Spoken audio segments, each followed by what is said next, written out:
Good evening. Study click में आपका स्वागत है। चलिए बात करते हैं आज हम लोग एक एनसीईआरटी के बहुत ही इंपॉर्टेंट टॉपिक के बारे में चैप्टर से शुरू करेंगे जिसका नाम है केमिकल कोऑर्डिनेशन एंड इंटीग्रेशन। तो केमिकल कोऑर्डिनेशन और इंटीग्रेशन में हम लोग जो कुछ पढ़ने वाले हैं, यहाँ पे हम लोग बात करेंगे कुछ ग्लैंड्स के बारे में। वो ग्लैंड कौन कौन सी हैं? 3 तरह की ग्लैंड हम ह्यूमन बॉडी में जनरली पाई जाती हैं, जिनके नाम है एक्सोक्राइन ग्लैंड, एंडोक्राइन ग्लैंड और हेट्रोक्राइन।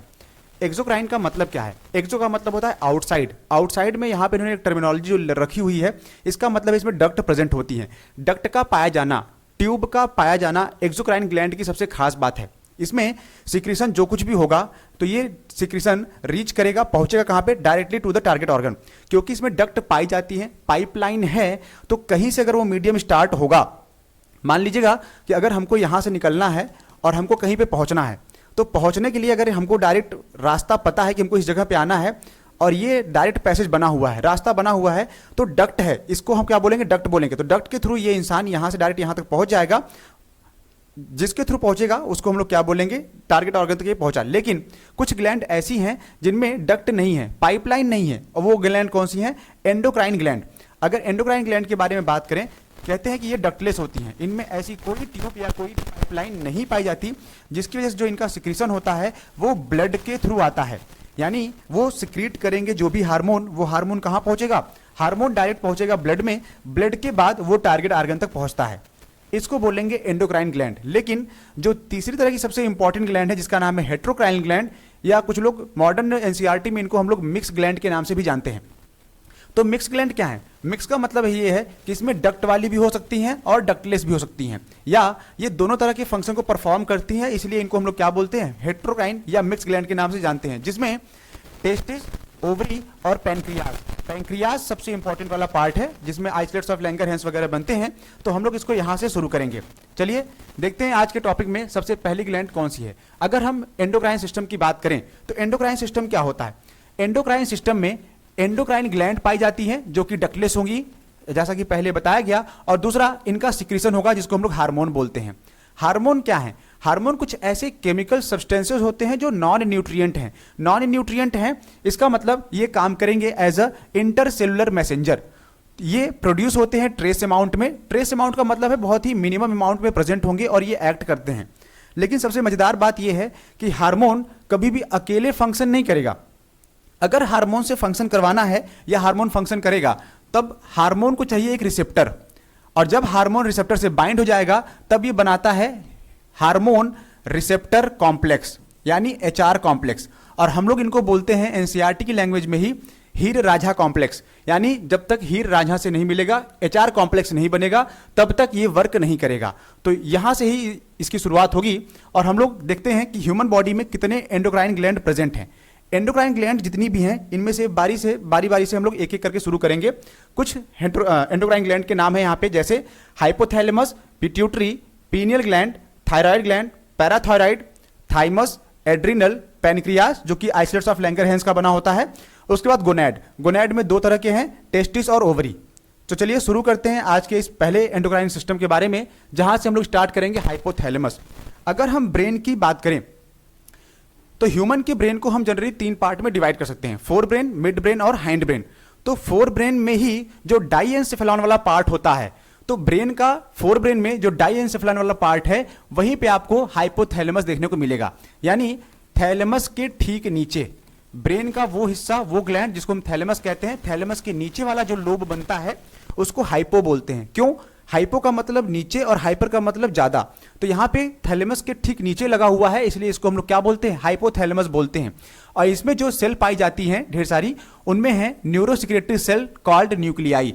और इन सारी न्यूरोसिक्रेटरी सेल्स को हम लोग कंबाइंड फॉर्म में न्यूक्लियाई कह सकते हैं। अगर हम हाइपोथैलेमस से सिक्रीट होने वाले हार्मोन को देखें तो ये 2 तरह के हार्मोन को सिक्रीट करता है। एक का नाम है रिलीजिंग हार्मोन, दूसरे का नाम है इनहिबिटिंग हार्मोन। मतलब एक जब भी ये हार्मोन जब भी सिक्रीट होगा, कहीं पहुंचेगा, तो कुछ रिलीज करवाएगा किसी दूसरी ग्लैंड से, किसी दूसरे टारगेट ऑर्गन से। लेकिन दूसरा वाला क्या है? Inhibiting hormone. इनहिबिट का मतलब रोकना।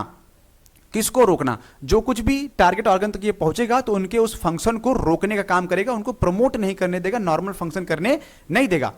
तो उसी में अगर हम शुरू करें आपके लिए, तो ये पहला वाला कॉन्सेप्ट है यहाँ पे, रिलीजिंग हार्मोन। रिलीजिंग हार्मोन का फंक्शन क्या है, रिलीज कैसे होते हैं और ये एक्शन कैसे करते हैं। ये स्टिमुलेट करते हैं सिक्रीशन ऑफ पिट्यूटरी हार्मोन। ये जो भी पिट्यूटरी ग्लैंड से सिक्रीट होने वाले हार्मोन होंगे उनको स्टिमुलेट करते हैं, यानी उनको बढ़ावा देते हैं। जैसे मान लीजिए कहीं पे कोई लड़ाई हो रही है और अगर ये वाला हार्मोन वहां पहुंच गया तो लड़ाई क्या कर देगा, स्टिमुलेट कर देगा, बढ़ा देगा, लड़ाई को शांत नहीं करेगा। अगर ये वाला काम शांत करवाना है तो वहां पे इनहिबिटिंग हार्मोन का आना जरूरी है, क्योंकि ये स्टिमुलेटिंग हार्मोन है तो ये उस फंक्शन को, उस लड़ाई को, मारपीट को बढ़ा देगा। सच एज अगर एग्जाम्पल ले हम यहाँ पे, तो हमारे पास एक हार्मोन मिलता है जिसका नाम है जीएनआरएच। जीएनआरएच को हम लोग गोनेडोट्रोपिन रिलीजिंग हार्मोन के नाम से जानते हैं।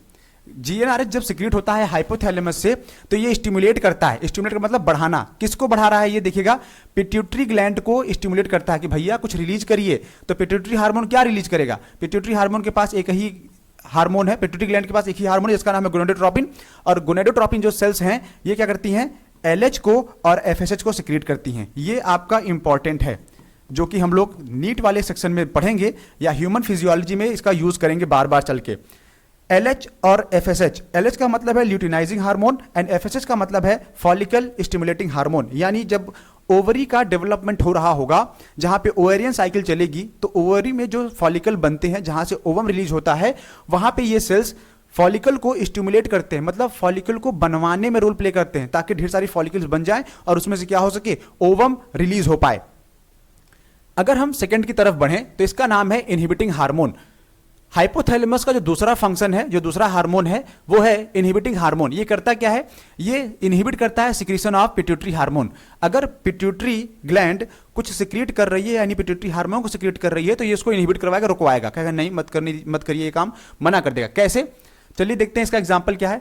इनहिबिशन वाले सेंस में हमारे पास एक हार्मोन, इसका नाम है सोमैटोस्टैटिन। सोमैटोस्टैटिन इनहिबिट करता है पिट्यूटरी ग्लैंड से सिक्रीट होने वाले ग्रोथ हार्मोन को। कैसे, चलिए डिटेल में देखिएगा फ्लो चार्ट में। यहाँ पे ब्रेन का एक पार्ट जिसका नाम है hypothalamus gland, hypothalamus gland secrete करता है सोमैटोस्टैटिन हार्मोन।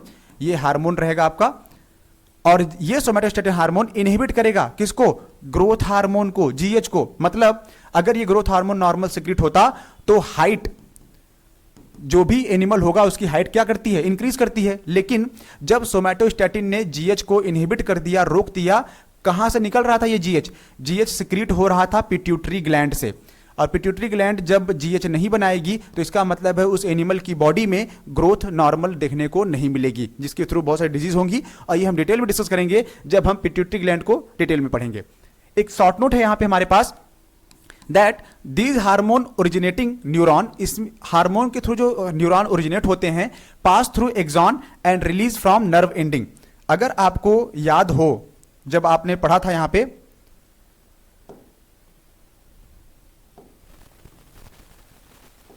चलिए ये न्यूरॉन का स्ट्रक्चर बना रहे हैं यहां पे।